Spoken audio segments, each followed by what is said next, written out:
And here's Pat. Now, Brian, should this mic be lifted up a little higher? Or Yeah. otherwise, it'll be all banjo and no voice. Mm-hmm. How's that? Good. Okay. I'm sorry that my songs all need explanation, but... It's fine. Yeah, we got lots of time today. Okay, well, this song I wrote, it must have been, it was last year. This is a year ago. And I call it The Price of Coal. And I do a lot of songs about coal mining, and especially a lot of Appalachian songs and this sort of stuff. I have some pretty strong feelings about the impacts of coal mining on the environment and also working conditions in coal mines.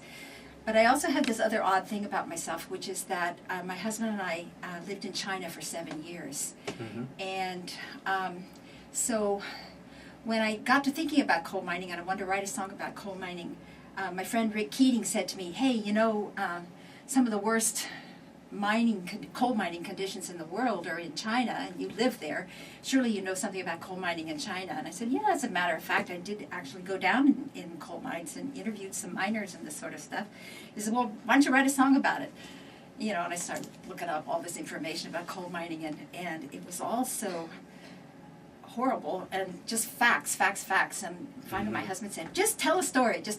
So I did a little research on the internet, and I found an interview from Al Jazeera Television.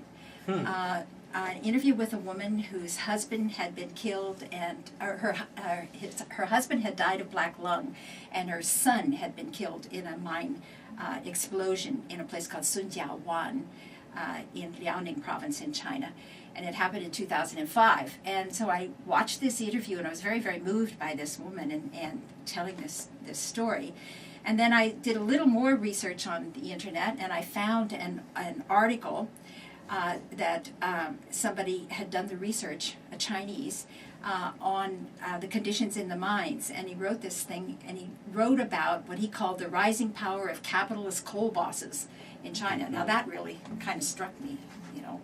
And so I incorporated some of the information from that article together with what I had seen on that interview. So this very strange song comes out of that. Now, there might be allusions to things that people are not completely familiar with, but all my Chinese friends immediately know what it's all about and recognize everything. So I'm sure we have a lot of Chinese people listening.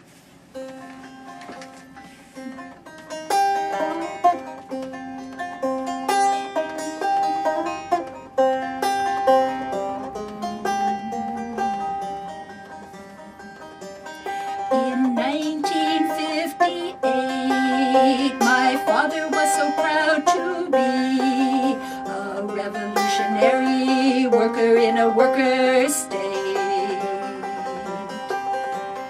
The tunnels were dark and deep where my father dug for the coal to feed the steel mills in Chairman Mao's great leap.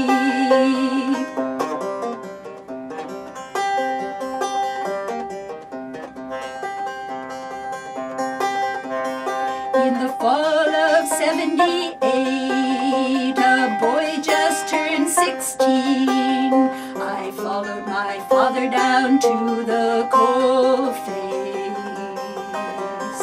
We worked from dawn till dusk, sweating and choking on the dust to earn the profit for Deng Xiaoping's open door.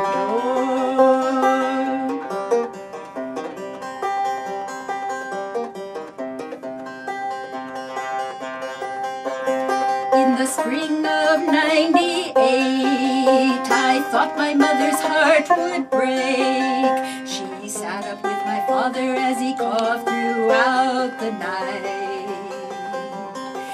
He died in my mother's arms, his lungs ruined by the dust. But the greater crime it was to betray the workers' trust.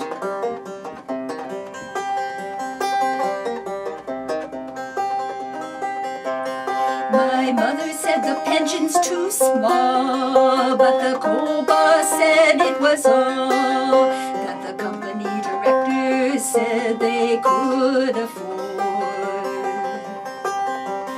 The government changed the laws to protect the companies so they could make the great leap to a market economy.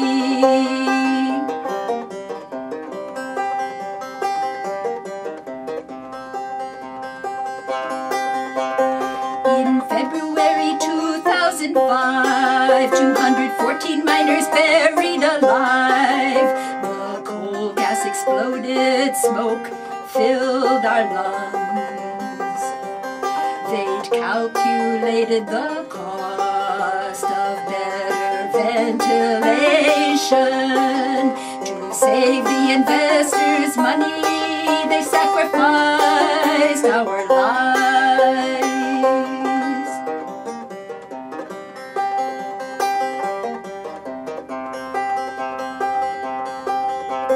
What is the price of our coal? Let us calculate the toll. 35,000 men killed in the last 5 years. 600,000 more dying of black lung. To become a superpower, they make us pay with our lives.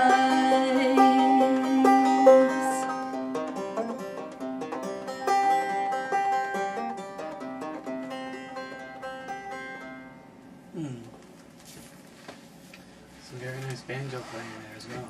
Thank you.